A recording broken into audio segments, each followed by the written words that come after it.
ಹಾದಿಯನ್ನು ತೋರಿಸಿಕೊಟ್ಟಿರತಕ್ಕಂತಹ ಭಗವಾನ್ ಬುದ್ಧರಿಗೆ ವಂದಿಸಿಕೊಳ್ಳುತ್ತಾ ಕ್ಲಿಷ್ಟವಾಗಿರುವ ಭಾರತಕ್ಕೆ ಸ್ಪಷ್ಟವಾದ ಸಂವಿಧಾನದ ಮೂಲಕ ಈ ದೇಶದ ಬಹುಸಂಖ್ಯಾತರ ಬಾಲನ್ನು ಬೆಳಗಿದಂತಹ ಮಹಾನ್ ಚೇತನ ಪರಮ ಪೂಜ್ಯ ಬಾಬಾ ಸಾಹೇಬ್ ಅಂಬೇಡ್ಕರ್ ಅವರಿಗೆ ನಮಿಸಿಕೊಳ್ಳುತ್ತಾ ಇವತ್ತು ಬಹುಜನ ವಾಲಂಟಿಯರ್ ಫೋರ್ಸ್ ಬೆಳ್ತಂಗಡಿ ತಾಲೂಕು ಇದರ ವತಿಯಿಂದ ನಡೆಯುತ್ತಿರತಕ್ಕಂತಹ ಸಂವಿಧಾನ ದಿನಾಚರಣೆಯ ಕಾರ್ಯಕ್ರಮದ ವೇದಿಕೆಯ ಮೇಲೆ ಆಸೀನರಾಗಿರ್ತಕ್ಕಂತಹ ನಮ್ಮೆಲ್ಲರ ಮಾರ್ಗದರ್ಶಕರು ಹಿರಿಯರು ಶ್ರೀಯುತ ಸೋಮಪಲಂಗರ್ ಸರ್ ಅವರೇ, ಈ ಕಾರ್ಯಕ್ರಮದ ಅಧ್ಯಕ್ಷತೆಯನ್ನು ವಹಿಸಿಕೊಂಡಿರತಕ್ಕಂತಹ ಈ ಭಾಗದ ಬಿವಿಎಫ್ನ ಅಧ್ಯಕ್ಷರಾಗಿರುವ ಸತೀಶ್ ಅವರೇ, ಕುಯ್ಯೂರು ಭಾಗದ ಬಿವಿಎಫ್ನ ಅಧ್ಯಕ್ಷರಾಗಿರುವ ಅಕ್ಷಯ್ ಉಮಿಯಾ ಅವರೇ, ಅದೇ ರೀತಿಯಲ್ಲಿ ಬಂದಾರು ಗ್ರಾಮದ ಬಿವಿಎಫ್ನ ಅಧ್ಯಕ್ಷರಾಗಿರುವ ಪ್ರವೀಣ್ ಪುನರಡ್ಕ ಅವರೇ ಹಾಗೂ ಸಿದ್ಧಾರ್ಥ ಮಹಿಳಾ ಘಟಕ ಪುನರಡ್ಕದ ಅಧ್ಯಕ್ಷರಾಗಿರುವ ಶ್ರೀಮತಿ ಭಾಗ್ಯರಥಿ ಅವರೇ ಹಾಗೂ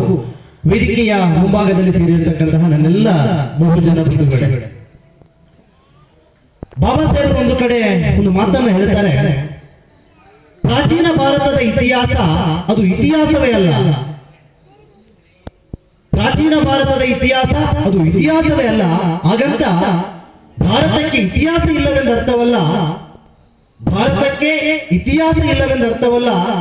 ಭಾರತದ ನೈಜ ಇತಿಹಾಸವನ್ನ, ಈ ನೆಲದ ಈ ಭಾರತದ ನೈಜ ಇತಿಹಾಸವನ್ನ ಇಲ್ಲಿನ ಮಕ್ಕಳು ಮತ್ತು ಮಹಿಳೆಯರ ಮನೋರಂಜನೆಗಾಗಿ ತಿರುಚಿ ಬರೆದಿಡಲಾಗಿದೆ ಅಂತ ಹೇಳ್ತಾರೆ ಬಾಬಾ ಸಾಹೇಬ್.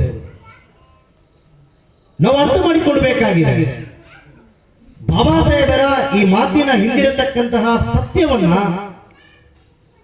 ಆ ಸ್ಪಷ್ಟತೆಯನ್ನ ನಾವೆಲ್ಲರೂ ಕೂಡ ಅರ್ಥ ಮಾಡಿಕೊಳ್ಬೇಕಾಗಿದೆ. ಮತ್ತು ಆ ಇತಿಹಾಸವನ್ನ ಅರಿತುಕೊಂಡು, ಆ ಇತಿಹಾಸವನ್ನ ತಿಳಿದುಕೊಂಡು ಬಾಬಾ ಸಾಹೇಬರು ತೋರಿಸಿಕೊಟ್ಟ ಹಾದಿಯ ಕಡೆಗೆ ಸಾಗುವ ರೀತಿ ಹೇಗೆ ಎನ್ನುವುದನ್ನು ನಾವೆಲ್ಲರೂ ಕೂಡ ಅರ್ಥೈಸಿಕೊಳ್ಬೇಕಾಗಿದೆ ಎನ್ನುವಂತಹ ಮಾತನ್ನ ಈ ಸಂದರ್ಭದಲ್ಲಿ ಹೇಳಲಿಕ್ಕೆ ಇಚ್ಛೆ ಪಡುತ್ತೇನೆ. ಮೊದಲೇ ನಮ್ಗೆಲ್ಲರಿಗೂ ಕೂಡ ಗೊತ್ತಿರಬಹುದು, ಸಿಂಧೂ ನಾಗರಿಕತೆಯಿಂದ ಆರಂಭಗೊಂಡಂತಹ ನಮ್ಮ ಇತಿಹಾಸ, ನಮ್ಮ ಪೂರ್ವಿಕರ ಇತಿಹಾಸ. ಸಿಂಧೂ ನಾಗರಿಕತೆಯಲ್ಲಿ ನಮ್ಮ ಪೂರ್ವಿಕರು ಜೀವಿಸುತ್ತಿದ್ದಂತಹ ಜೀವನ ಶೈಲಿ ಇರಬಹುದು, ಜೀವನ ಪದ್ಧತಿ ಇರಬಹುದು, ಇವೆಲ್ಲವೂ ಕೂಡ ಈಗ ಬದುಕುತ್ತಿರುವಂತಹ ಜೀವನಕ್ಕಿಂತಲೂ ಕೂಡ ಭಿನ್ನವಾಗಿತ್ತು, ವಿಭಿನ್ನವಾಗಿತ್ತು ಮತ್ತು ಶ್ರೇಷ್ಠವಾಗಿತ್ತು. ಆ ಸಿಂಧೂ ನಾಗರಿಕತೆಯಲ್ಲಿದ್ದಂತಹ ಜೀವನ ಪದ್ಧತಿಯನ್ನು ಕಳೆದುಕೊಂಡು ಇವತ್ತು ಈ ಹಂತಕ್ಕೆ ಬಂದು ತಲುಪಲಿಕ್ಕೆ ಕಾರಣ ಏನು? ಆ ಸಿಂಧೂ ನಾಗರಿಕತೆಯ ಇತಿಹಾಸ ಅದನ್ನು ಮುಂದುವರಿಸಿಕೊಂಡು ಬಹುಶಃ ಬ್ಯಾನರಲ್ಲಿ ಕಾಣ್ತಾ ಇದೆ, ಉದ್ದನೆಯ ಸ್ತಂಭವನ್ನ ಚಿತ್ರೀಕರಿಸಿದ್ದಾರೆ. ಯಾವುದು ಆ ಸ್ತಂಭ? ಇವತ್ತು ನಾವೆಲ್ಲರೂ ಕೂಡ ಇಲ್ಲಿ ಸೇರಿದ್ದೇವೆ, ನಾವೆಲ್ಲರೂ ಕೂಡ ಒಂದು ಕಡೆಯಲ್ಲಿ ಸೇರಿದ್ದೇವೆ, ನಾವೆಲ್ಲರೂ ಕೂಡ ಸ್ವಾಭಿಮಾನದ ಬದುಕನ್ನು ಕಟ್ಟಿಕೊಂಡಿದ್ದೇವೆ ಎನ್ನುವುದಕ್ಕೆ ಬಾಬಾ ಸಾಹೇಬರು ಎಷ್ಟು ಕಾರಣವೋ ಆ ಸ್ತಂಭವೂ ಕಾರಣ. ಯಾಕೆ ಅಂತ ಕೇಳಿದರೆ, 500 ಜನ ನಮ್ಮ ಪೂರ್ವಿಕರು, ನಮ್ಮ ಮಹಾನ್ ಸೈನಿಕರು, ಕೇವಲ 500 ಜನ ನಮ್ಮ ಸೈನಿಕರು 25,000ಕ್ಕೂ ಅಧಿಕ ಪೇಶ್ವೆ ಸೈನಿಕರನ್ನ ಸೋಲಿಸಿ ಈ ನೆಲದಲ್ಲಿ ಕ್ರಾಂತಿಯನ್ನು ಮಾಡಿರತಕ್ಕಂಥವರು ನಮ್ಮ ಪೂರ್ವಿಕರು. ನಾವೆಲ್ಲರೂ ಕೂಡ ಅವರ ವಂಶದ ಕುಡಿಗಳು ಎನ್ನುವಂತಹ ಹೆಮ್ಮೆಯ ಸಂಗತಿಯನ್ನು ನಾವು ತಿಳಿದುಕೊಳ್ಳಬೇಕಾಗಿದೆ ಬಂಧುಗಳೇ. ಯಾಕೆ ಈ ಕೋರೆಗಾಂವ್ ಯುದ್ಧವನ್ನು ನೆನಪಿಸ್ತೇನೆ ಅಂತ ಕೇಳಿದರೆ, ಇವತ್ತು ಬಾಬಾ ಸಾಹೇಬರು ಶಿಕ್ಷಣವನ್ನು ಪಡೆದಿದ್ದಾರೆ. ಬಾಬಾ ಸಾಹೇಬರ ಮೂಲಕ ನಮ್ಗೆಲ್ಲರಿಗೂ ಕೂಡ ಶಿಕ್ಷಣವನ್ನು ದೊರಕಿದೆ.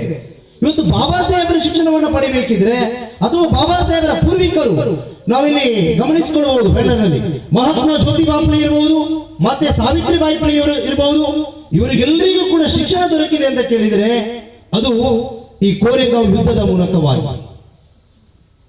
ಬಹುಶಃ ಪ್ರಸ್ತುತ ದಿನಮಾನಗಳಲ್ಲಿ ನಾವು ಗಮನಿಸಿಕೊಳ್ಳಬಹುದು, ನಮ್ಮೆಲ್ಲರ ಬೇಡಿಕೆ ಒಂದಿಷ್ಟು ಕಾಸಿಗೋ ಅಧಿಕಾರದ ಆಸೆಗೋ ಏನೇನೋ ಆಸೆಗೆ ಏನನ್ನೋ ಮಾಡಿಬಿಡುವಂತಹ ಸಮಯದಲ್ಲಿ ಅಂದಿನ ಕಾಲದಲ್ಲಿ ಕೋರೆಗಾಂವ್ ಯುದ್ಧವನ್ನು ಮಾಡಿ ನಮಗೆ ಏನೋ ಬೇಕು ಎನ್ನುವಾಗ ನಮ್ಮ ಪೂರ್ವಿಕರು ಕೇಳಿರುವಂಥದ್ದು ನಮಗೆ ಶಿಕ್ಷಣ ಬೇಕು ಎನ್ನುವಂಥದ್ದನ್ನು ನಾವು ಆಲೋಚನೆ ಮಾಡಬೇಕಾಗಿದೆ. ನಮ್ಮ ಪೂರ್ವಿಕರ ಚಿಂತನೆ, ನಮ್ಮ ಪೂರ್ವಿಕರ ಆಲೋಚನೆ ಎಂಥದ್ದು ಎನ್ನುವುದನ್ನು ನಾವು ಅರ್ಥೈಸಿಕೊಳ್ಬೇಕಾಗಿದೆ ಬಂಧುಗಳೇ. ಬಹುಶಃ ಈ ಒಂದು ಸಂವಿಧಾನ ದಿನಾಚರಣೆ ಎನ್ನುವಂತಹ ವಿಶೇಷ ಕಾರ್ಯಕ್ರಮದಲ್ಲಿ ನಾವೆಲ್ಲರೂ ಕೂಡ ಬಂದು ಸೇರಿಕೊಂಡಿದ್ದೇವೆ.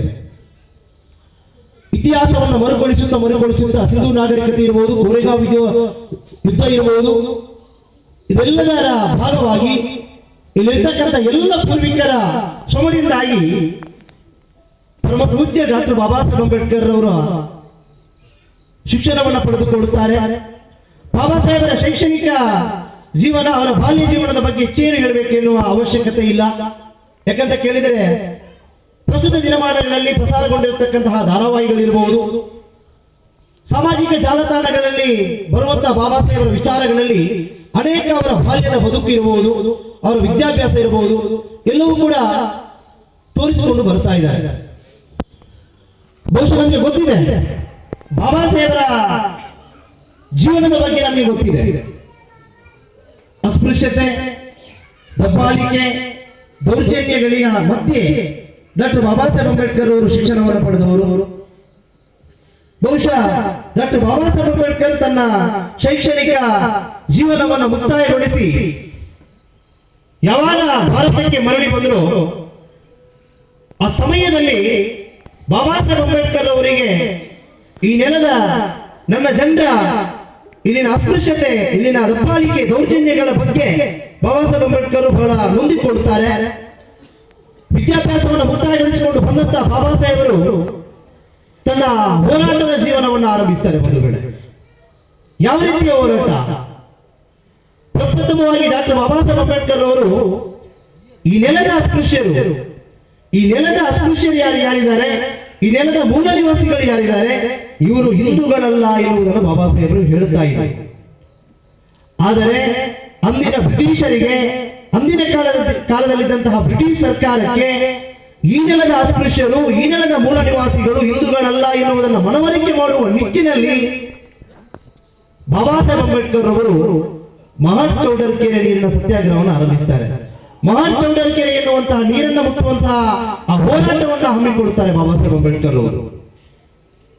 ಜೀವನ ಪರ್ಯಂತ ಬೀದಿ ಹೋರಾಟಗಳಿಗೆ ಸೀಮಿತವಾಗದೆ ಮಹಾನ್ ಚೌಡರ್ಕೆರೆ ಎನ್ನುವಂತಹ ನೀರಿನ ಹೋರಾಟ, ಆ ಬಳಿಕ ನಾವು ಹಿಂದೂಗಳಲ್ಲ ಎನ್ನುವುದನ್ನು ಮತ್ತೊಮ್ಮೆ ಬ್ರಿಟಿಷರಿಗೆ ಸಾಬೀತುಪಡಿಸುವುದಕ್ಕೋಸ್ಕರವಾಗಿ ಕಾಲರಾಮ್ ದೇವಸ್ಥಾನವನ್ನು ಪ್ರವೇಶ ಮಾಡುವಂತಹ ಹೋರಾಟ, ಈ ಎರಡೂ ಹೋರಾಟಗಳಲ್ಲೂ ಕೂಡ ಬಾಬಾ ಸಾಹೇಬರ ಜೊತೆಗೆ ಅನೇಕ ಮಂದಿ ಇದ್ರು. ಆದರೆ ಬಾಬಾ ಸಾಹೇಬರು ಮತ್ತು ಅವರ ಅನುಯಾಯಿಗಳನ್ನ, ಅವರ ಬೆಂಬಲಿಗರನ್ನ ಅಂದಿನ ಕಾಲದ ಮನುವಾದಿಗಳು ಅಥವಾ ಸವರ್ಣೀಯರು ಚೌಡರ್ಕೆರೆ ನೀರನ್ನ ಮುಟ್ಲಿಕ್ಕೆ ಬಿಡಲಿಲ್ಲ, ಕಾಲರಾಮ್ ದೇವಸ್ಥಾನಕ್ಕೆ ಪ್ರವೇಶವನ್ನು ನೀಡಲಿಲ್ಲ. ಈ ಕಾರಣಕ್ಕಾಗಿ ಬಾಬಾ ಸಾಹೇಬರು ಬ್ರಿಟಿಷರಿಗೆ ಅರ್ಥ ಮಾಡಿಸಿಕೊಂಡಿದ್ರು, ಈ ನೆಲದ ಅಸ್ಪೃಶ್ಯರು ಮತ್ತು ಈ ನೆಲದ ಮೂಲ ನಿವಾಸಿಗಳು ಹಿಂದೂಗಳಲ್ಲ ಎನ್ನುವಂಥದ್ದನ್ನು ನಾವು ಗಮನಿಸಿಕೊಳ್ಳಬಹುದು. ಪ್ರಸ್ತುತ ದಿನಮಾನಗಳಲ್ಲಿ ನಾವು ಬಾಬಾ ಸಾಹೇಬರ ಹೆಸರಿನಲ್ಲಿ ಅನೇಕ ಸಂಘಟನೆಗಳನ್ನು ಕಟ್ಟಿಕೊಂಡು ಕೇವಲ ಬೀದಿ ಹೋರಾಟಗಳಿಗೆ ಮಾತ್ರ ಸೀಮಿತವಾಗಿದೆ. ಆದರೆ ಬಾಬಾ ಸಾಹೇಬರ ಇಡೀ ಬದುಕಿನಲ್ಲಿ ಬೀದಿ ಹೋರಾಟಗಳು ನಡೆದದ್ದು ಕೇವಲ ಎರಡು ಬಾರಿ. ಅದು ಒಂದು ಕಾಲರಾಮ್ ದೇವಸ್ಥಾನದ ಪ್ರವೇಶ, ಮತ್ತೊಂದು ಮಹಾನ್ ಚೌಡರ್ಕೆರೆ. ಒಂದು ಕಡೆ ಬಾಬಾ ಸಾಹೇಬರ ಈ ಹೋರಾಟದ ಭಾಗಗಳನ್ನು ಗಮನಿಸಿಕೊಂಡು ಬಂದಾಗ ಬಾಬಾ ಸಾಹೇಬರ ಹೆಂಡತಿ ಮಕ್ಕಳೊಡನೆ ಬಾಬಾ ಸಾಹೇಬರಿಗೆ ಸುಖ ಜೀವನವನ್ನು ನಡೆಸಬಹುದಿತ್ತು. ಆದರೆ ಬಾಬಾ ಸಾಹೇಬರ ಹೋರಾಟ ಯಾವ ರೀತಿಯಲ್ಲಿ ಇತ್ತು ಎಂದು ಕೇಳಿದರೆ, ಬಾಬಾ ಸಾಹೇಬರ ಮಡದಿ ಮಾತೆ ರಮಾಬಾಯಿ ತನ್ನೆಲ್ಲ ಕಷ್ಟಗಳನ್ನ ಬದಿಗೊತ್ತಿ ಬಾಬಾ ಸಾಹೇಬರ ಜೊತೆಗೆ ನಿಂತಹ ಆ ಇತಿಹಾಸವನ್ನ ನಾವೆಲ್ಲರೂ ಕೂಡ ನೆನಪಿಸಿಕೊಳ್ಳಬೇಕಾಗಿದೆ. ಬಂಧುಗಳೇ, ತನ್ನ ಮಗ ತೀರುವಂತಹ ಸಂದರ್ಭದಲ್ಲಿ ಮಗನ ಶವಕ್ಕೆ ಹೊದಿಸಲು ಒಂದಿಷ್ಟು ಬಟ್ಟೆಯೂ ಇಲ್ಲದೆ, ಬಿಳಿ ಬಟ್ಟೆಯೂ ಇಲ್ಲದೆ ಕೂಡ ತನ್ನ ಹೆಂಡತಿಯ ಸೆರಗನ್ನ ಹೊದಿಸಿಕೊಂಡಿರತಕ್ಕಂತಹ ಕಷ್ಟದ ದಿನಗಳನ್ನ, ಆ ಬಾಬಾ ಸಾಹೇಬರ ಕಷ್ಟದ ದಿನಗಳನ್ನ ನಾವು ನೆನಪಿಸಿಕೊಳ್ಳಬೇಕಾಗಿದೆ. ಬಹುಶಃ ತನ್ನ ಮಕ್ಕಳು ಉಪವಾಸ ಮಲಗಿದ್ರು ಚಿಂತೆ ಇಲ್ಲ, ನನ್ನನ್ನು ನಂಬಿ ಅನೇಕ ಜನರಿದ್ದಾರೆ, ಅವರ ಜೀವನವನ್ನು ಉದ್ಧಾರಗೊಳಿಸಬೇಕೆನ್ನುವ ಏಕೈಕ ಉದ್ದೇಶದೊಂದಿಗೆ ಬಾಬಾ ಸಾಹೇಬರು ಊಟ ನಿದ್ದೆ ಎಲ್ಲವನ್ನು ಬಿಟ್ಟು ನಮಗಾಗಿ ಎಲ್ಲ ಹೋರಾಡಿದಾರಲ್ಲ, ಆ ಎಲ್ಲ ದಿನಗಳನ್ನು ನಾವು ಮತ್ತೊಮ್ಮೆ ನೆನಪಿಸಿಕೊಳ್ಳಬೇಕಾಗಿದೆ. ಬಂಧುಗಳೇ, ಇಷ್ಟೆಲ್ಲ ಹೋರಾಟವನ್ನು ಮಾಡಿರ್ತಕ್ಕಂತಹ ಬಾಬಾ ಸಾಹೇಬರು ಈ ದೇಶಕ್ಕೆ ನನ್ನ ಜನರಿಗೆ ನ್ಯಾಯವನ್ನು ಒದಗಿಸಿಕೊಡಬೇಕು ಎನ್ನುವ ನಿಟ್ಟಿನಲ್ಲಿ ಅಂದಿನ ಕಾಲದಲ್ಲಿದ್ದಂತಹ ಬ್ರಿಟಿಷ್ ಸರ್ಕಾರ ಈ ದೇಶವನ್ನ ಬಿಟ್ಟು ಹೋಗುವಂತಹ ಆಲೋಚನೆಯನ್ನು ಮಾಡುತ್ತದೆ. ಆ ಸಂದರ್ಭದಲ್ಲಿ ಬಾಬಾ ಸಾಹೇಬ್ ಅಂಬೇಡ್ಕರ್ ಹೇಳ್ತಾರೆ, ಈ ದೇಶವನ್ನ ನೀವು ಈ ದೇಶಕ್ಕೆ ಸ್ವಾತಂತ್ರ್ಯವನ್ನು ಕೊಡುವುದೇ ಆದರೆ ಈ ದೇಶದ ಯಾವುದೇ ಒಂದು ಜನಾಂಗದ ಅಥವಾ ಯಾವುದೇ ಒಂದು ವ್ಯಕ್ತಿಯ ಕೈಯಲ್ಲಿ ಕೊಡಬೇಡಿ. ಇದು ಬಹುಸಂಖ್ಯಾತ ರಾಷ್ಟ್ರ. ಈ ದೇಶದ ಸಂವಿಧಾನವನ್ನ ಈ ದೇಶದ ಬಹುಸಂಖ್ಯಾತರ ಕೈಯಲ್ಲಿ ಕೊಡಬೇಕಾಗಿದೆ ಎನ್ನುವಂತ ಮಾತನ್ನು ಬಾಬಾ ಸಾಹೇಬ್ ಅಂಬೇಡ್ಕರ್ ಹೇಳ್ತಾರೆ. ಬಹುಶಃ ಡಾಕ್ಟರ್ ಬಾಬಾ ಸಾಹೇಬ್ ಚಿಂತನೆ ಈ ದೇಶದ ಬಹುಸಂಖ್ಯಾತರು ಯಾರಿದ್ದಾರೆ, ಈಗ ತಾನೇ ಸೋಮಪ್ಪ ಸರ್ ಹೇಳಿದ್ರು, ಈ ದೇಶದ ಬಹುಜನರು ಈ ದೇಶದ ಬಹುಸಂಖ್ಯಾತರು ಯಾರು ಅಂತ ಕೇಳಿದ್ರೆ ಇಲ್ಲಿನ SC ST ಮತ್ತು OBCಗಳು ಮತ್ತು ಧಾರ್ಮಿಕ ಅಲ್ಪಸಂಖ್ಯಾತರು. ಇವತ್ತು SC STಗಳು ಮತ್ತು OBCಗಳು ಧಾರ್ಮಿಕ ಅಲ್ಪಸಂಖ್ಯಾತರು ಬೇರೆ ಬೇರೆ ಭಾಗಗಳಾಗಿ ಹೊಡೆದು ಹೋಗಿದ್ರು ಈ ಹಿಂದಿನ ದಿನಗಳಲ್ಲಿ, ಇತಿಹಾಸದ ದಿನಗಳಲ್ಲಿ ನಾವೆಲ್ಲರೂ ಕೂಡ ಸಹೋದರತ್ವದಿಂದ ಇದ್ದವರು, ಒಟ್ಟಿಗೆ ಇದ್ದವರು. ಬಹುಶಃ ಬಾಬಾ ಸಾಹೇಬ್ ಅಂಬೇಡ್ಕರ್ ಅವರ ಕೊನೆಯ ದಿನಗಳ ಬಳಿಕ, ಬಾಬಾ ಸಾಹೇಬರ ಕೊನೆಯ ದಿನಗಳಲ್ಲಿ ಬಾಬಾ ಸಾಹೇಬ್ ಅಂಬೇಡ್ಕರ್ ಹೇಳ್ತಾರೆ, ನನ್ನ ಈ ಪವಿತ್ರವಾದ ವಿಮೋಚನ ರಥ, ನನ್ನ ಪವಿತ್ರವಾಗಿರತಕ್ಕಂಥ ವಿಮೋಚನ ರಥವನ್ನ, ಬಾಬಾ ಸಾಹೇಬರು ಹೇಳುವಂತಹ ವಿಮೋಚನ ರಥ ಕೇವಲ ಬಾಬಾ ಸಾಹೇಬರಿಂದ ಆರಂಭವಾಗಿರುವಂತದ್ದಲ್ಲ. ಭಗವಾನ್ ಬುದ್ಧರಿಂದ ಹಿಡಿದು ಮಹಾತ್ಮ ಜ್ಯೋತಿಬಾ ಫುಲೆ ಇರಬಹುದು, ಸಾವಿತ್ರಿಬಾಯಿ ಫುಲೆ ಇರಬಹುದು, ಇವರೆಲ್ಲರ ಅವಿರತ ಶ್ರಮದಿಂದಾಗಿ ಈ ಪವಿತ್ರವಾಗಿರತಕ್ಕಂತಹ ವಿಮೋಚನ ರಥವನ್ನ ಇಲ್ಲಿಗೆ ತಂದು ನಿಲ್ಲಿಸಿದ್ದೇನೆ. ಸಾಧ್ಯವಾದರೆ ಈ ವಿಮೋಚನ ರಥವನ್ನ ಮುಂದೆಲೆಯಿರಿ, ಇಲ್ಲವಾದರೆ ಅಲ್ಲೇ ಬಿಡಿ ಎನ್ನುವ ಮಾತನ್ನು ಬಾಬಾ ಸಾಹೇಬರು ಹೇಳಿದರು. ಆದರೆ ಬಾಬಾ ಸಾಹೇಬರ ಚಳುವಳಿಯ ವಿಮೋಚನ ರಥವನ್ನ ಒಂದಿಷ್ಟು ಆ ವಿಮೋಚನ ರಥವನ್ನ ಮುಂದೆಲೆಯುವ ಆಲೋಚನೆಯನ್ನ ಮಾಡದೆ ಅಲ್ಲಿಗೆ ನಿಲ್ಲಿಸಿ ಬಿಟ್ಟಿದ್ದೇವೆ. ಬಹುಶಃ ಬಾಬಾ ಸಾಹೇಬ್ ಅಂಬೇಡ್ಕರ್ ಅವರ ಕೊನೆಯ ಗಳಿಗೆಯಲ್ಲಿ ಬಾಬಾ ಸಾಹೇಬ್ ಅಂಬೇಡ್ಕರ್ ಅವರು 1956 ಅಕ್ಟೋಬರ್ 14ರ ದಿನದಂದು ಬಾಬಾ ಸಾಹೇಬ್ ಅಂಬೇಡ್ಕರ್ ಅವರು ತನ್ನ ಅನೇಕ ಅನುಯಾಯಿಗಳೊಂದಿಗೆ ಈ ದೇಶದ ಮೂಲಧರ್ಮವಾಗಿರತಕ್ಕಂತಹ, ಈ ನೆಲದ ಮೂಲಧರ್ಮವಾಗಿರತಕ್ಕಂತಹ ಬೌದ್ಧ ಧರ್ಮವನ್ನ ಅಧಿಕೃತವಾಗಿ ಸ್ವೀಕಾರ ಮಾಡುತ್ತಾರೆ. ಬಹುಶಃ ಈ ಬೌದ್ಧ ಧರ್ಮವನ್ನು ಸ್ವೀಕಾರ ಮಾಡುವ ಕೆಲವೊಂದು ವರ್ಷಗಳ ಹಿಂದೆಯೇ ಬಾಬಾ ಸಾಹೇಬರು ಒಂದು ಭಾಷಣದಲ್ಲಿ ಘೋಷಣೆಯನ್ನ ಮಾಡಿರ್ತಾರೆ, ನಾನು ಹಿಂದುವಾಗಿ ಹುಟ್ಟಿದ್ದೇನೆ, ಆದರೆ ಹಿಂದುವಾಗಿ ಸಾಯಲಾರೆ ಎನ್ನುವ ಮಾತನ್ನು ಬಾಬಾ ಸಾಹೇಬರು ಹೇಳಿದರು. ಆ ಬಳಿಕ ಬಾಬಾ ಸಾಹೇಬರು ಈ ದೇಶದಲ್ಲಿರ್ತಕ್ಕಂಥ ಎಲ್ಲ ಧರ್ಮಗಳನ್ನ ಅಧ್ಯಯನ ಮಾಡಿಕೊಂಡು ಬಂದಾಗ, ನನ್ನ ಧರ್ಮ ಈ ನೆಲದಲ್ಲಿ ಇದೆ, ಅದು ಬೌದ್ಧ ಧರ್ಮ ಎನ್ನುವುದನ್ನು ಅರ್ಥೈಸಿಕೊಂಡು ಡಾಕ್ಟರ್ ಬಾಬಾ ಸಾಹೇಬ್ ಅಂಬೇಡ್ಕರ್ ಅವರು ಬೌದ್ಧ ಧರ್ಮವನ್ನು ಸ್ವೀಕಾರ ಮಾಡುತ್ತಾರೆ. ಆ ಸಂದರ್ಭದಲ್ಲಿ ಹೇಳ್ತಾರೆ, ನಾನು ಬೌದ್ಧ ಧರ್ಮಕ್ಕೆ ಮತಾಂತರಗೊಳ್ತಾ ಇಲ್ಲ, ಬದಲಾಗಿ ನನ್ನ ಮೂಲ ಧರ್ಮಕ್ಕೆ ನಾನು ಮರಳುತ್ತಾ ಇದ್ದೇನೆ ಎನ್ನುವಂತಹ ಮಾತನ್ನು ಕೂಡ ಬಾಬಾ ಸಾಹೇಬರು ಹೇಳಿದರು. ಆ ಮೂಲಕವಾಗಿ ಈ ನೆಲದಲ್ಲಿ ಸಾಮ್ರಾಟ್ ಅಶೋಕನ ಬಳಿಕ ಮತ್ತೊಮ್ಮೆ ಬೌದ್ಧ ಧರ್ಮವನ್ನ ಈ ದೇಶಕ್ಕೆ ಸ್ಪಷ್ಟವಾಗಿ ಪರಿಚಯಿಸಿದವರು ಡಾಕ್ಟರ್ ಬಾಬಾ ಸಾಹೇಬ್ ಅಂಬೇಡ್ಕರ್ ಅವರು. ನಮಗೆಲ್ಲರಿಗೂ ಗೊತ್ತಿರುವಂತೆ ಬಹುಶಃ ಡಿಸೆಂಬರ್ 6, 1956 ಡಾಕ್ಟರ್ ಬಾಬಾ ಸಾಹೇಬ್ ಅಂಬೇಡ್ಕರ್ ಈ ನೆಲವನ್ನ ಭಗವಾನ್ ಬುದ್ಧರಿಂದ ಆರಂಭಗೊಂಡಿರ್ತಕ್ಕಂತಹ ಚಳವಳಿ ಏನಿದೆ, ಆ ಚಳವಳಿ ಕೆಲವೊಂದು ವರ್ಷಗಳ ಕಾಲ ಸ್ಥಗಿತಗೊಳ್ಳುತ್ತದೆ ಬಂಧುಗಳೇ. ಆದರೆ ಮತ್ತೆ ಈ ಡಾಕ್ಟರ್ ಬಾಬಾ ಸಾಹೇಬ್ ಅಂಬೇಡ್ಕರ್ ಅವರ ಚಿಂತನೆಯನ್ನ, ಬಾಬಾ ಸಾಹೇಬ್ ಅಂಬೇಡ್ಕರ್ ಅವರ ಆಲೋಚನೆಯನ್ನ ಈ ನೆಲದಲ್ಲಿ ಅಧ್ಯಯನ ಮಾಡಿ ಬಾಬಾ ಸಾಹೇಬರ ಮಾರ್ಗದ ಮೂಲಕವಾಗಿ ಬಾಬಾ ಸಾಹೇಬರು ಕಂಡ ಕನಸೇನಿದೆ, ನನ್ನ ಜನರು ಈ ದೇಶವನ್ನ ಆಳಬೇಕು ಎನ್ನುವ ಕನಸೇನಿದೆ, ಆ ಕನಸನ್ನ ನನಸು ಮಾಡಿರತಕ್ಕಂತಹ ಈ ದೇಶದ ಏಕೈಕ ಅಪ್ಪಟ ಅಂಬೇಡ್ಕರ್ ಅನುಯಾಯಿ ಇದ್ರೆ ಅದು ಮಾನ್ಯವರು ದಾದಾ ಸಾಹೇಬ್ ಕಾಂಶಿರಾಮ್ಜಿ ಅವರು. ಬಹುಶಃ ನಮಗೆಲ್ಲರಿಗೂ ಗೊತ್ತಿದೆ, ಬಾಂಬ್ ಇರಬಹುದು, BS4 ಇರಬಹುದು, ಹೀಗೆ ಹಲವಾರು ಸಂಘಗಳನ್ನ ಕಟ್ಟಿ ಕೊನೆಗೆ ಒಂದು ರಾಜಕೀಯ ಪಕ್ಷದ ಮೂಲಕವಾಗಿ ಉತ್ತರ ಪ್ರದೇಶದಲ್ಲಿ ತನ್ನ ಬಾಬಾ ಸಾಹೇಬರ ಕನಸನ್ನ ಸಾಕಾರಗೊಳಿಸುವಲ್ಲಿ ಶ್ರಮವಹಿಸಿ ಬಾಬಾ ಸಾಹೇಬರ ಪವಿತ್ರ ಚಳವಳಿಯನ್ನು ಮುನ್ನಡೆಸಿರತಕ್ಕಂತಹ ಒಬ್ಬ ಅಪ್ಪಟ ಅಂಬೇಡ್ಕರ್ ಅನುಯಾಯಿ ಮಾನ್ಯವರು ಕಾಶಿರಾಮ್ಜಿಯವರು. ಬಂಧುಗಳೇ, ಇವತ್ತು ಕಾಶಿರಾಮ್ಜಿಯವರನ್ನು ಕೂಡ ನಾವು ಕಳೆದುಕೊಂಡಿದ್ದೇವೆ. ಇವತ್ತು ಈ ದೇಶದ ರಾಜಕೀಯ ಚಿಂತನೆ ಎಲ್ಲಿಗೆ ಬಂದು ತಲುಪಿದೆ ಎನ್ನುವಂಥದ್ದನ್ನು ನಾವೆಲ್ಲರೂ ಕೂಡ ಗಮನಿಸಿಕೊಳ್ಳಬೇಕಾಗಿದೆ. ಇವತ್ತು ಬಾಬಾ ಸಾಹೇಬರ ಹೆಸರಿನಲ್ಲಿ ಅನೇಕ ಸಂಘ ಸಂಸ್ಥೆಗಳಿರಬಹುದು, ಅನೇಕ ರೀತಿಯ ಸಂಘ ಸಂಸ್ಥೆಗಳು ಬಾಬಾ ಸಾಹೇಬರ ಹೆಸರನ್ನ ಇಟ್ಟುಕೊಂಡಿರ್ತಕ್ಕಂಥ ಅನೇಕ ಸಂಘ ಸಂಸ್ಥೆಗಳಿರಬಹುದು. ಆದರೆ ಆ ಸಂಘ ಸಂಸ್ಥೆಗಳು ಏನು ಮಾಡ್ತಾ ಇದೆ? ಡಾಕ್ಟರ್ ಬಾಬಾ ಸಾಹೇಬ್ ಅಂಬೇಡ್ಕರ್ ಅವರ ಸ್ಪಷ್ಟ ಚಿಂತನೆಯಲ್ಲಿ ಸಾಗ್ತಾ ಇದೆಯಾ? ಬಾಬಾ ಸಾಹೇಬ್ ಅಂಬೇಡ್ಕರ್ ತೋರಿಸಿಕೊಟ್ಟಿರತಕ್ಕಂತಹ ರಾಜಕೀಯ ಹಾದಿಯಲ್ಲಿ ಸಾಗ್ತಾ ಇದೆಯಾ? ಇದೆಲ್ಲವನ್ನು ನಾವು ಅರ್ಥ ಮಾಡಿಕೊಳ್ಬೇಕಾಗಿದೆ ಬಂಧುಗಳೇ. ಇವತ್ತು ಅನೇಕ ಸಂಘಟನೆಗಳು ಬಾಬಾ ಸಾಹೇಬ್ ಅಂಬೇಡ್ಕರ್ ಅವರ ಹೆಸರಿನಲ್ಲಿರ್ತಕ್ಕಂಥ ಅನೇಕ ಸಂಘಟನೆಗಳಿಗೆ ಬಾಬಾ ಸಾಹೇಬರ ಹೆಸರು ಬೇಕು, ಬಾಬಾ ಸಾಹೇಬರ ರಾಜಕೀಯ ಹಾದಿ ಬೇಡ, ಬಾಬಾ ಸಾಹೇಬರ ಧಾರ್ಮಿಕ ಹಾದಿಯೂ ಬೇಡ. ಆದರೂ ನಾವೆಲ್ಲರೂ ಕೂಡ ಬಾಬಾ ಸಾಹೇಬರ ಅನುಯಾಯಿಗಳು ಎನ್ನುವಂತಹ ಎದೆ ತಟ್ಟಿಕೊಳ್ಳುವಂತಹ ಅನೇಕ ನಾಯಕರುಗಳನ್ನು ನಾವು ಗಮನಿಸಿಕೊಳ್ಳಬಹುದು ಬಂಧುಗಳೇ. ಯಾರು ಹಾಗಾದ್ರೆ ಬಾಬಾ ಸಾಹೇಬ್ ಅಂಬೇಡ್ಕರ್ ಅವರ ಅನುಯಾಯಿ? ಬಾಬಾ ಸಾಹೇಬ್ ಅಂಬೇಡ್ಕರ್ ಅವರ ಅನುಯಾಯಿ ಯಾರನ್ನ ಬಾಬಾ ಸಾಹೇಬ್ ಅಂಬೇಡ್ಕರ್ ಅವರ ಅನುಯಾಯಿ ಎಂದು ನಾವು ಕರೆದುಕೊಳ್ಳಬಹುದು?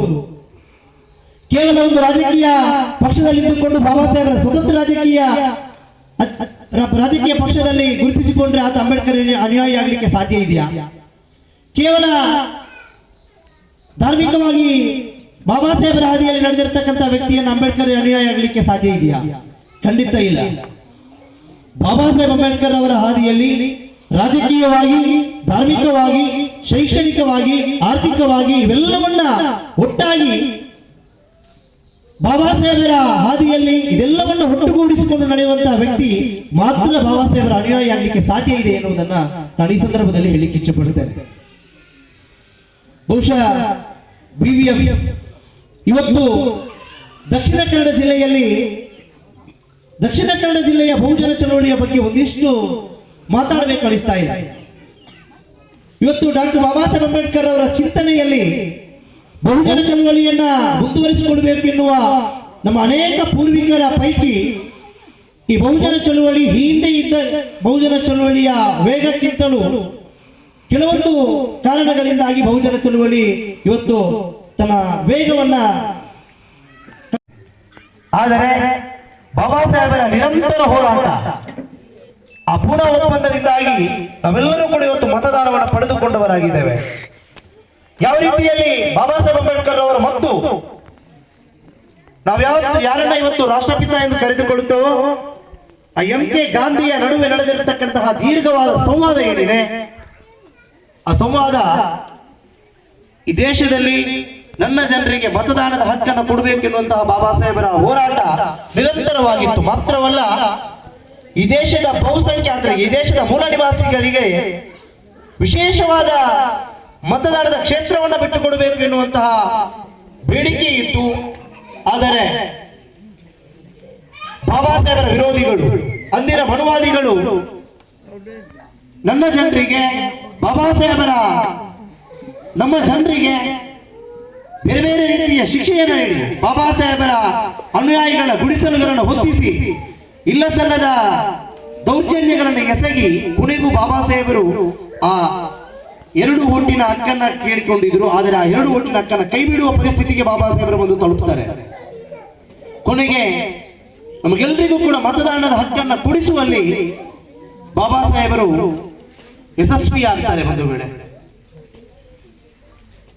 ಎಲ್ರಿಗೂ ಕೂಡ ಮತದಾನದ ಹಕ್ಕನ್ನ ಕೊಟ್ಟಿರತಕ್ಕಂತಹ ಬಾಬಾ ಸಾಹೇಬ್ ಅಂಬೇಡ್ಕರ್ ಹೇಳ್ತಾರೆ, ಬಾಬಾ ಸಾಹೇಬರನ್ನ ಪತ್ರಕರ್ತರು ಪ್ರಶ್ನೆ ಮಾಡ್ತಾರಂತೆ,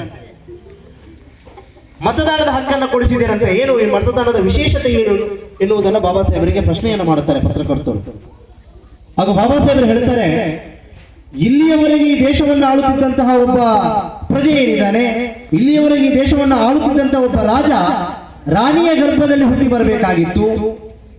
ಆದರೆ ಇನ್ನು ಮುಂದೆ ಆಗಲ್ಲ, ರಾಣಿಯ ಗರ್ಭವನ್ನು ಆಪರೇಷನ್ ಮಾಡಿದ್ದಾನೆ. ಇನ್ನು ಮುಂದಕ್ಕೆ ಈ ದೇಶವನ್ನ ಅಥವಾ ಈ ರಾಜ್ಯವನ್ನು ಆಳುವಂತಹ ದೊರೆ ಅಥವಾ ರಾಜ ಏನಿದ್ದಾನೆ ಅವನು ಮತಗಟ್ಟೆಯಲ್ಲಿ ಹುಟ್ಟುತ್ತಾನೆ ಎನ್ನುವಂತಹ ಮಾತಿನ ಮೂಲಕವಾಗಿ ಈ ದೇಶದ ಜನರಿಗೆ ಮತದಾನದ ಮೌಲ್ಯವನ್ನು ಸಾರಿದವರು ಬಾಬಾ ಸಾಹೇಬ್ ಅಂಬೇಡ್ಕರ್ ಅವರು. ಬಂಧುಗಳೇ, ಈ ಮೂಲಕವಾಗಿ ನಿರಂತರವಾದ ಹೋರಾಟದ ಮೂಲಕ ಬ್ರಿಟಿಷರು ಭಾರತವನ್ನು ಬಿಟ್ಟು ಹೋಗುವ ಸಮಯದಲ್ಲಿ ಈ ದೇಶಕ್ಕೆ ಒಂದು ಸಂವಿಧಾನದ ಅಗತ್ಯ ಇರುತ್ತದೆ.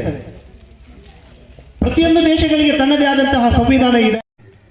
ಆದರೆ ಬಾಬಾ ಸಾಹೇಬರ ನಿರಂತರ ಹೋರಾಟ, ಆ ಪೂರ್ಣ ಒಪ್ಪಂದದಿಂದಾಗಿ ನಾವೆಲ್ಲರೂ ಕೂಡ ಇವತ್ತು ಮತದಾನವನ್ನು ಪಡೆದುಕೊಂಡವರಾಗಿದ್ದೇವೆ.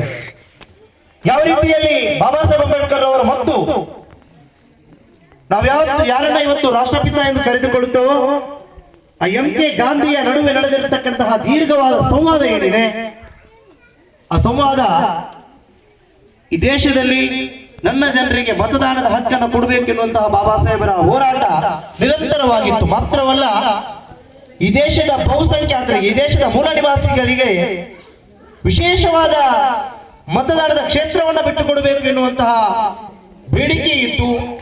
ಆದರೆ ಬಾಬಾ ಸಾಹೇಬರ ವಿರೋಧಿಗಳು, ಅಂದಿನ ಮನುವಾದಿಗಳು ನನ್ನ ಜನರಿಗೆ, ಬಾಬಾ ಸಾಹೇಬರ ನಮ್ಮ ಜನರಿಗೆ ಬೇರೆ ಬೇರೆ ರೀತಿಯ ಶಿಕ್ಷೆಯನ್ನು ನೀಡಿ ಬಾಬಾ ಸಾಹೇಬರ ಅನುಯಾಯಿಗಳ ಗುಡಿಸಲುಗಳನ್ನು ಹೊತ್ತಿಸಿ ಇಲ್ಲ ಸಲ್ಲದ ದೌರ್ಜನ್ಯಗಳನ್ನು ಎಸಗಿ ಕೊನೆಗೂ ಬಾಬಾ ಸಾಹೇಬರು ಆ 2 ಓಟಿನ ಹಕ್ಕನ್ನ ಕೇಳಿಕೊಂಡಿದ್ರು. ಆದರೆ ಆ 2 ಓಟಿನ ಹಕ್ಕನ್ನ ಕೈ ಬಿಡುವ ಪರಿಸ್ಥಿತಿಗೆ ಬಾಬಾ ಸಾಹೇಬರು ಬಂದು ತಲುಪುತ್ತಾರೆ. ಕೊನೆಗೆ ನಮಗೆಲ್ಲರಿಗೂ ಕೂಡ ಮತದಾನದ ಹಕ್ಕನ್ನ ಕೊಡಿಸುವಲ್ಲಿ ಬಾಬಾ ಸಾಹೇಬರು ಯಶಸ್ವಿಯಾಗ್ತಾರೆ. ಬಂಧುಗಳೇ, ಎಲ್ರಿಗೂ ಕೂಡ ಮತದಾನದ ಹಕ್ಕನ್ನ ಕೊಟ್ಟಿರತಕ್ಕಂತಹ ಬಾಬಾ ಸಾಹೇಬ್ ಅಂಬೇಡ್ಕರ್ ಹೇಳ್ತಾರೆ, ಬಾಬಾ ಸಾಹೇಬರನ್ನ ಪತ್ರಕರ್ತರು ಪ್ರಶ್ನೆ ಮಾಡ್ತಾರಂತೆ, ಮತದಾನದ ಹಕ್ಕನ್ನು ಕೊಡಿಸಿದ್ದೀರಂತೆ, ಏನು ಈ ಮತದಾನದ ವಿಶೇಷತೆ ಏನು ಎನ್ನುವುದನ್ನು ಬಾಬಾ ಸಾಹೇಬರಿಗೆ ಪ್ರಶ್ನೆಯನ್ನು ಮಾಡುತ್ತಾರೆ ಪತ್ರಕರ್ತರು. ಆಗ ಬಾಬಾ ಸಾಹೇಬರು ಹೇಳ್ತಾರೆ, ಇಲ್ಲಿಯವರೆಗೆ ಈ ದೇಶವನ್ನು ಆಳುತ್ತಿದ್ದಂತಹ ಒಬ್ಬ ಪ್ರಜೆ ಏನಿದ್ದಾನೆ, ಇಲ್ಲಿಯವರೆಗೆ ಈ ದೇಶವನ್ನು ಆಳುತ್ತಿದ್ದಂತಹ ಒಬ್ಬ ರಾಜ ರಾಣಿಯ ಗರ್ಭದಲ್ಲಿ ಹುಟ್ಟಿ ಬರಬೇಕಾಗಿತ್ತು. ಆದರೆ ಇನ್ನು ಮುಂದೆ ಆಗಲ್ಲ, ರಾಣಿಯ ಗರ್ಭವನ್ನು ಆಪರೇಷನ್ ಮಾಡಿದ್ದಾನೆ. ಇನ್ನು ಮುಂದಕ್ಕೆ ಈ ದೇಶವನ್ನ ಅಥವಾ ಈ ರಾಜ್ಯವನ್ನು ಆಳುವಂತಹ ದೊರೆ ಅಥವಾ ರಾಜ ಏನಿದ್ದಾನೆ ಅವನು ಮತಗಟ್ಟೆಯಲ್ಲಿ ಹುಟ್ಟುತ್ತಾನೆ ಎನ್ನುವಂತಹ ಮಾತಿನ ಮೂಲಕವಾಗಿ ಈ ದೇಶದ ಜನರಿಗೆ ಮತದಾನದ ಮೌಲ್ಯವನ್ನು ಸಾರಿದವರು ಬಾಬಾ ಸಾಹೇಬ್ ಅಂಬೇಡ್ಕರ್ ಅವರ ಬಂಧುಗಳೇ. ಈ ಮೂಲಕವಾಗಿ ನಿರಂತರವಾದ ಹೋರಾಟದ ಮೂಲಕ ಬ್ರಿಟಿಷರು ಭಾರತವನ್ನು ಬಿಟ್ಟು ಹೋಗುವ ಸಮಯದಲ್ಲಿ ಈ ದೇಶಕ್ಕೆ ಒಂದು ಸಂವಿಧಾನದ ಅಗತ್ಯ ಇರುತ್ತದೆ. ಪ್ರತಿಯೊಂದು ದೇಶಗಳಿಗೆ ತನ್ನದೇ ಆದಂತಹ ಸಂವಿಧಾನ ಇದೆ. ನಿಮ್ಮಂತಹ ಒಬ್ಬನೇ ಒಬ್ಬ ಸ್ಪಷ್ಟ ಅಂಬೇಡ್ಕರ್ ಅನುಯಾಯಿ ಇರುವವರೆಗೆ, ಬಹುಜನ ಚಳವಳಿಯ ಒಬ್ಬನೇ ಒಬ್ಬ ಸ್ಪಷ್ಟ ಕಾರ್ಯಕರ್ತ ಈ ದಕ್ಷಿಣ ಕನ್ನಡ ಜಿಲ್ಲೆಯಲ್ಲಿ ಇರುವವರೆಗೆ ಬಹುಜನ ಚಳವಳಿಯ ಅಂತ್ಯ ಆಗಲಿಕ್ಕೆ ಸಾಧ್ಯವೇ ಇಲ್ಲ ಎನ್ನುವಂತಹ ಮಾತನ್ನ ಈ ಸಂದರ್ಭದಲ್ಲಿ ನಾನು ಹೇಳಲಿಕ್ಕೆ ಇಷ್ಟಪಡ್ತಾ ಇದ್ದೇನೆ. ಬಂಧುಗಳೇ, ಇವತ್ತು ದಕ್ಷಿಣ ಕನ್ನಡ ಜಿಲ್ಲೆಯಲ್ಲಿ ನಮ್ಮಂತಹ ನಿಮ್ಮಂತಹ ಅನೇಕ ಯುವಕರ ಮೇಲೆ ಈ ಬಹುಜನ ಚಳವಳಿಯನ್ನ ಮುಂದುವರಿಸಬೇಕಾದಂತಹ ಜವಾಬ್ದಾರಿ ಇದೆ. ಯಾವ ರೀತಿಯ ಜವಾಬ್ದಾರಿ ಇದೆ? ಇವತ್ತು ವಿದ್ಯಾಭ್ಯಾಸವನ್ನು ಪಡೆಯುತ್ತಿರತಕ್ಕಂತಹ ವಿದ್ಯಾರ್ಥಿಗಳಿಗೆ ಒಂದು ಸಂದೇಶವನ್ನು ಇಲ್ಲಿಂದ ರವಾನಿಸ್ತಾ ಇದ್ದಾರೆ. ನೀವು ಇವತ್ತು ವಿದ್ಯಾಭ್ಯಾಸವನ್ನು ಪಡೆದುಕೊಳ್ತಾ ಇದ್ದೀರಿ ಅಂತ ಹೇಳಿದ್ರೆ ಇದು ಬಾಬಾ ಸಾಹೇಬರ ಋಣ. ಬಾಬಾ ಸಾಹೇಬರ ಋಣ ನಿಮ್ಮ ಮೇಲಿದೆ. ವಿದ್ಯಾಭ್ಯಾಸವನ್ನ ಪಡೆದುಕೊಂಡು ಬಾಬಾ ಸಾಹೇಬರು ತೋರಿರ್ತಕ್ಕಂತಹ ಒಂದು ಸರಿಯಾದ ಹುದ್ದೆಯನ್ನು ಆಯ್ಕೆ ಮಾಡಿಕೊಳ್ಳಬೇಕಾಗಿದೆ. ಕೇವಲ PUC ಅಥವಾ ಡಿಗ್ರಿಯನ್ನ ಮಾತ್ರ ಪಡೆದುಕೊಳ್ಳದೆ ಉನ್ನತ ಶಿಕ್ಷಣವನ್ನ ಪಡೆದುಕೊಳ್ಳುವವರಾಗಬೇಕಾಗಿದೆ. ಆ ಮೂಲಕ ಬಾಬಾ ಸಾಹೇಬರ ಕನಸಿನೆಡೆಗೆ ನಾವು ಸಾಗಬೇಕಾಗಿದೆ.